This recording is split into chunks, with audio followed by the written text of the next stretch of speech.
தந்தை, மகன், தூய ஆவியின் பெயராலே ஆமென். எசாயா 66:18. பிற இனத்தார், பிற மொழியினர் அனைவரையும் நான் கூட்டி சேர்க்க வருவேன். அவர்களும் கூடி வந்து என் மாட்சியை காண்பார்கள்.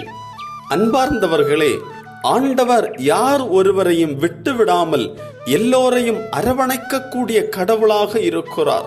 அப்படி ஆண்டவர் எல்லோரையும் அரவணைத்து தன்னுடைய இளைப்பாறுதலில், தன்னுடைய அன்பில் அவர்களை நிலைநிறுத்துகின்ற பொழுது எல்லா மக்களினங்களும், மொழிகளையும், நாடுகளையும், இனங்களையும் கடந்து ஆண்டவரோடு இணைந்து வருகின்ற எல்லா அன்பு பிள்ளைகளும் ஆண்டவரின் மாட்சியை கண்டுணர்கிறார்கள்.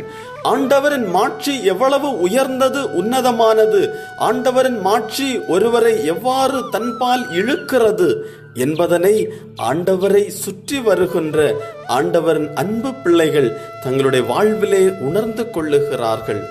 கடவுளின் மாட்சி அது விலையேற பெற்றது.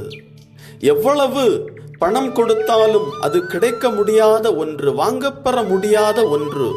அந்த அனுபவம், மாட்சி மிகுந்த அனுபவம், ஆண்டவரை சுற்றி ஆண்டவரால் ஒன்று சேர்க்கப்படுகின்ற எல்லா பிள்ளைகளின் வாழ்விலும் வல்லமையாய் வெளிப்படுத்தப்படும்.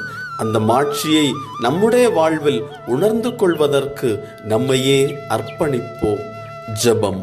ஆண்டவரே, என்னை உமக்கு அர்ப்பணிக்கிறேன். உம்மை நான் சந்திக்கின்ற பொழுது, உம்முடைய பிரசன்னத்திலே நேரம் செலவிடுகின்ற பொழுது, நற்கருணை பிரசன்னத்தில் அமர்ந்திருக்கின்ற பொழுது, என்னுடைய இல்லத்தில் இறைவேண்டல் செய்கின்ற பொழுது, திரு ஜெபமாலை படிக்கின்ற பொழுது, ஜெபிக்கின்ற பொழுது, ஆண்டவரே, உம்முடைய மாட்சி என்மேல் வெளிப்படுகிறது. என்னுடைய குடும்பத்தில் வெளிப்படுகிறது, என்னுடைய இல்லத்தில் வெளிப்படுகிறது.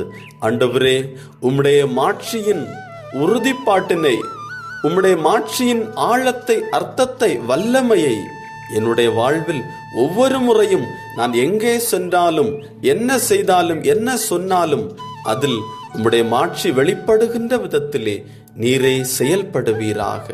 என் வாழ்வை உமக்கு அர்ப்பணிக்கிறேன். ஆமென்.